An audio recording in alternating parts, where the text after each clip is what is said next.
Shalom, selamat malam, selamat hari Sabat bagi kita semua, umat-umat Tuhan dimanapun berada. Satu kesempatan yang berbahagia, waktu yang Tuhan berikan, di mana kita boleh rindu untuk mempelajari bersama-sama firman Tuhan di malam Sabat yang indah ini.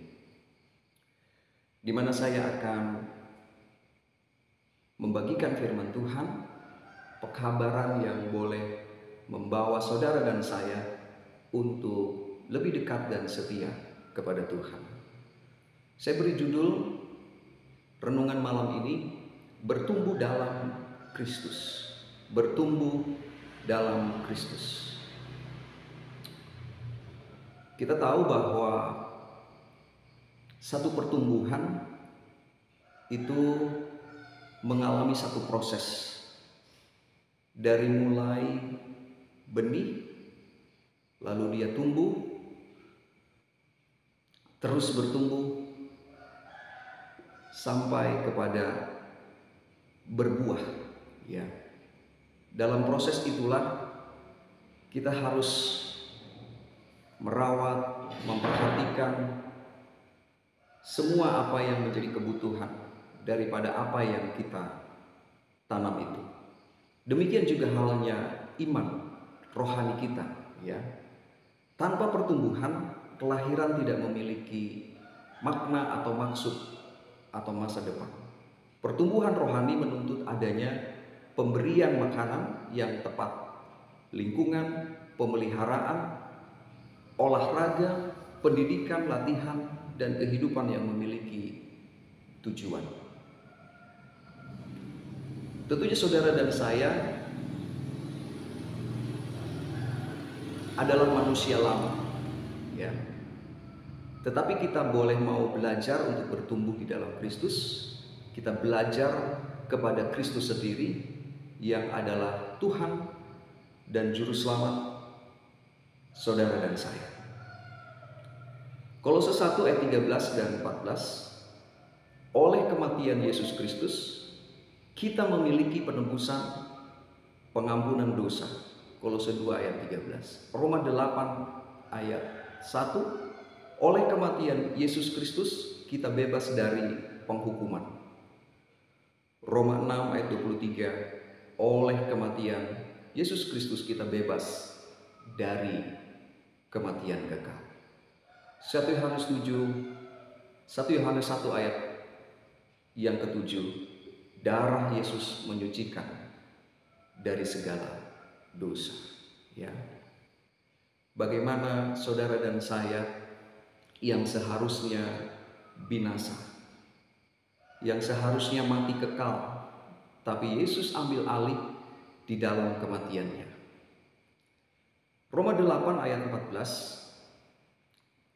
oleh kematian Kristus kita disebut anak-anak Allah. Pada akhirnya kita diangkat menjadi anak-anak Allah. Yang tadinya kita berkubang di dalam dosa, hidup tanpa harapan, tetapi setelah Yesus mengubah semua itu, Yesus mengambil alih itu, sehingga kita disebut sebagai anak-anak Allah. Matius 26 ayat 28. Darah Yesus Kristus ditumpahkan bagi banyak orang untuk penebusan. Kematian diri terhadap cara hidup yang lama. Tentunya kita ketika hidup manusia lama, kita hidup di dalam kegelapan. Tetapi pada akhirnya ketika kita menemukan terang firman Yesus Kristus yang telah menjelma menjadi manusia, dan Yesus adalah firman. Jadi kita harus juga mengalami yang namanya kematian diri, ya, terhadap cara hidup yang lama. Galatia 2 ayat 19 dan 20. Kematian diri sendiri adalah juga diminta dalam proses penyelamatan. Seperti tadi di awal saya katakan bahwa di dalam pertanian itu kita mulai dari benih, lalu benih itu tumbuh dan kita perhatikan dalam pertumbuhannya, perawatannya, dan akhirnya terus bertumbuh dengan subur dan bahkan berbuah. Demikian juga bertumbuh di dalam Kristus. Roma 6 ayat 3 dan 4. Manusia lama mati dan dikuburkan, dan manusia baru akan bangkit. Ya, itu adalah makna daripada baptisan. Manusia lama mati dan dikuburkan, dan manusia baru akan bangkit. Ya.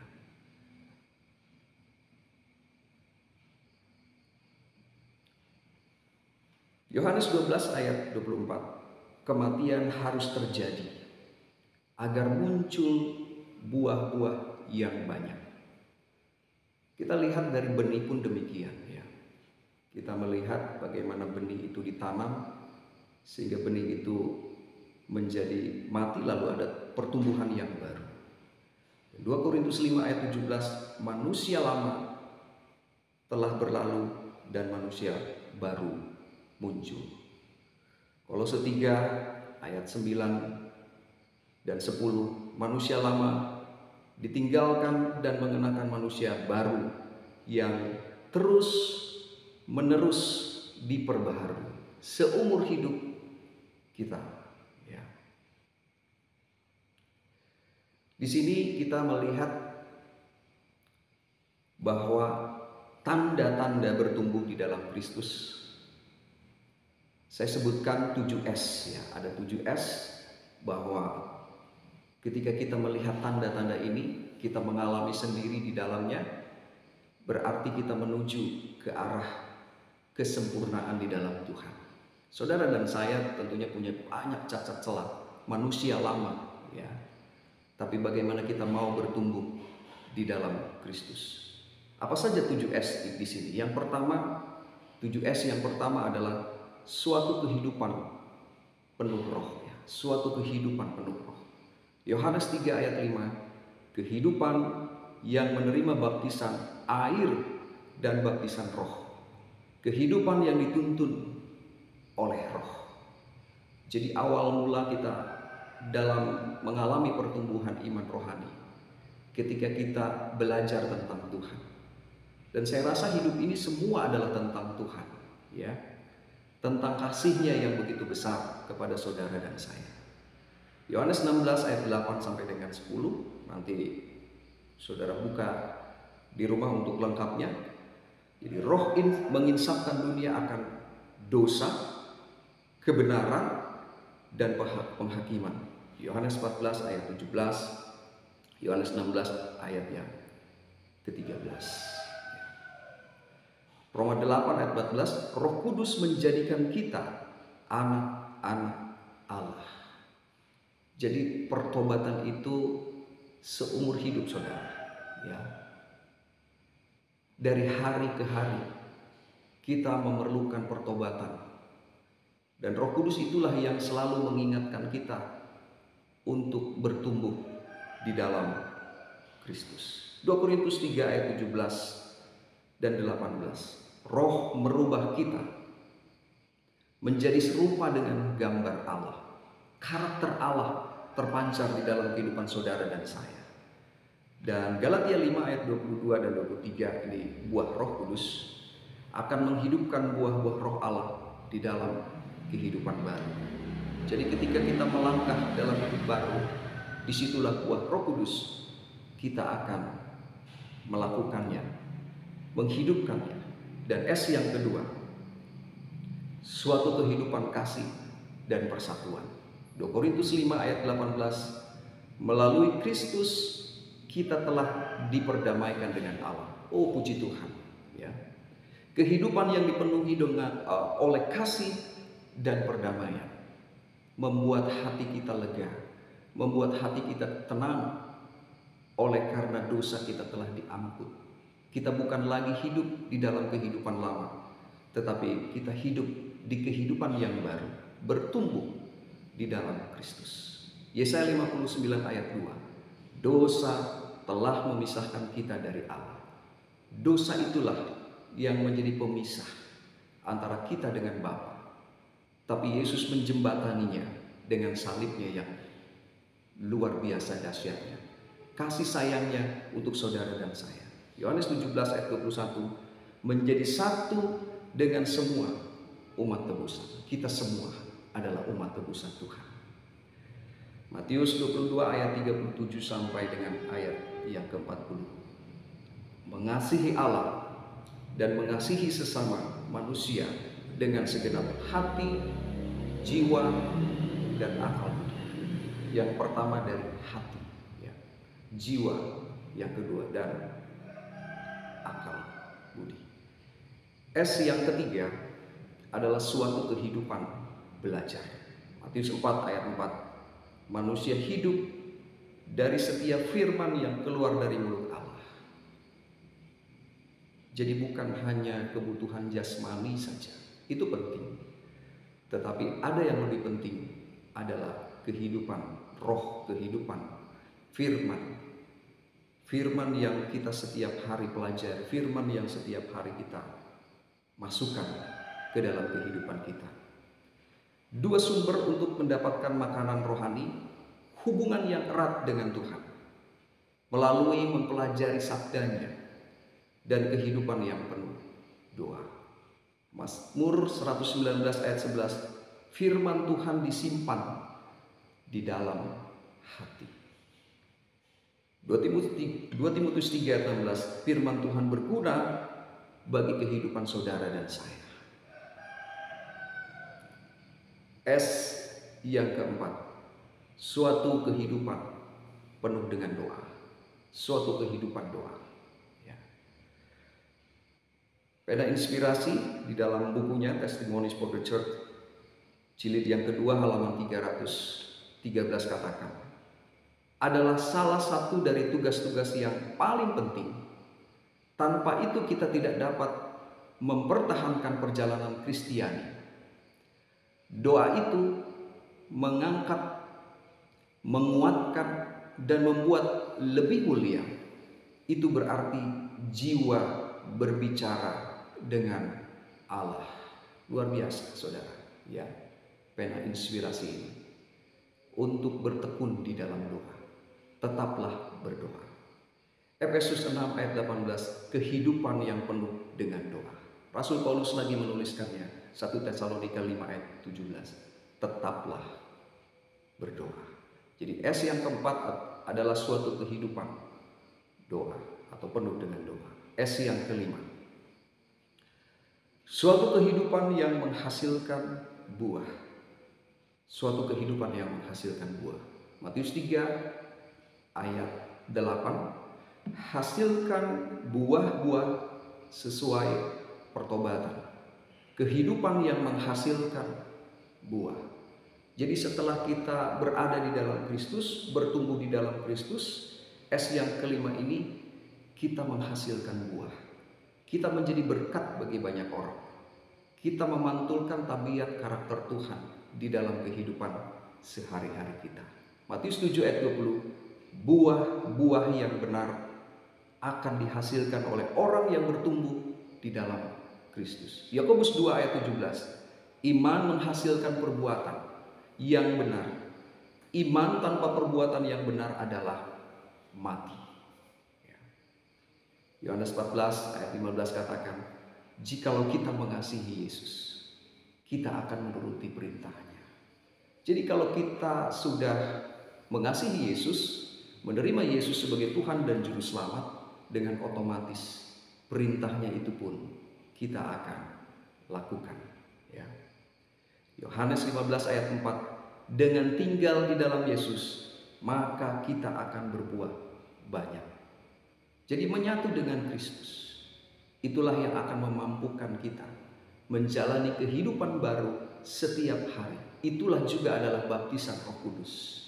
Baptisan seumur hidup adalah baptisan Roh Kudus. Dan S yang keenam, suatu kehidupan peperangan rohani.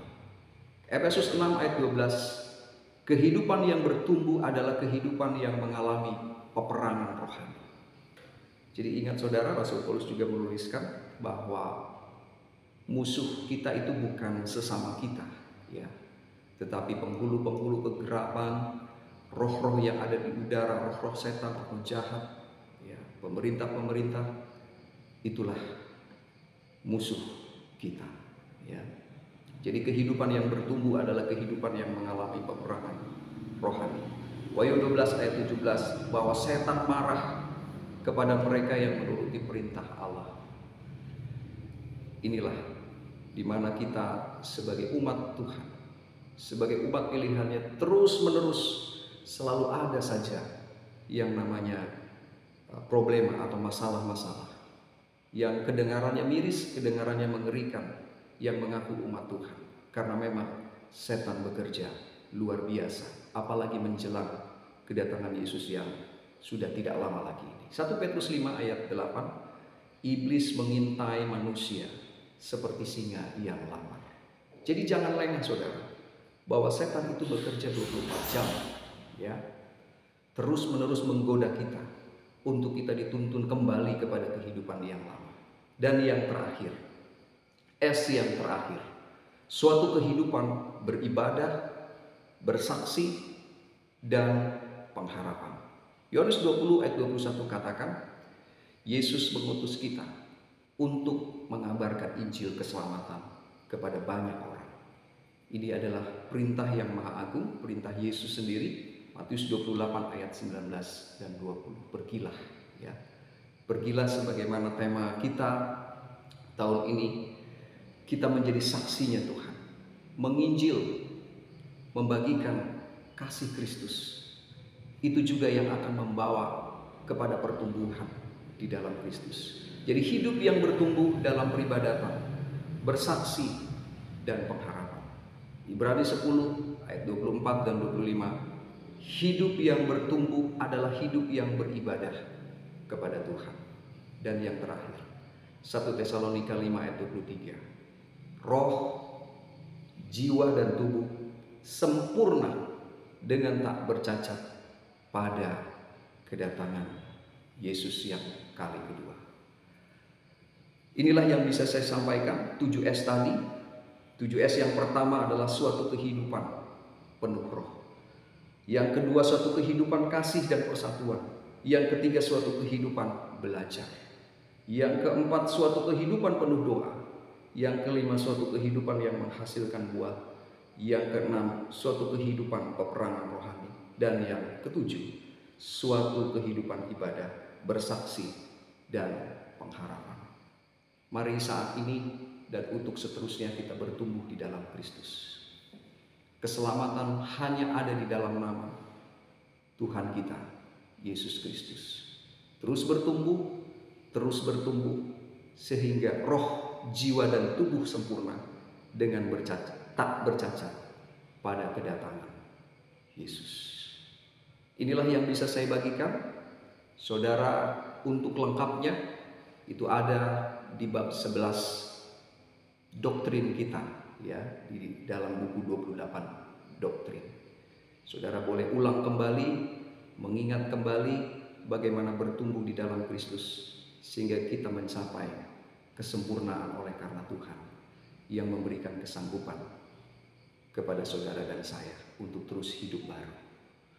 Tuhan Yesus memberkati. Kita berdoa. Bapa, dalam nama Yesus, terima kasih oleh karena berkat-Mu Tuhan, melalui pelajaran firman Tuhan, pekabaran yang indah. Biarlah kiranya kami terus bertumbuh di dalam Kristus.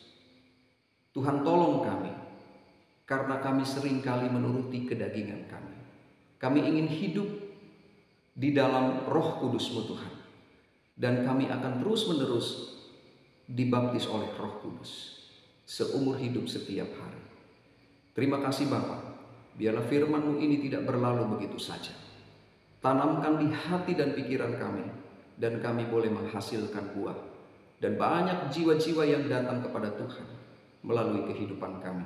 Dan semua kami boleh dipersiapkan menyambut kedatangan Yesus Kristus yang kali kedua sudah tidak lama lagi ini. Terima kasih Bapa, Engkau berikan hari Sabat yang indah kepada kami. Sebentar kami akan beranjak untuk istirahat di dalam tidur kami. Tuhan jaga, Tuhan lindungi sepanjang malam yang indah ini. Terpujilah nama-Mu Bapa. Ampuni dosa kami di dalam nama yang maha indah, Tuhan Yesus Kristus. Kami sudah berdoa dan mengucapkan syukur. Amin. Sampai berjumpa kembali. Tuhan Yesus memberkati.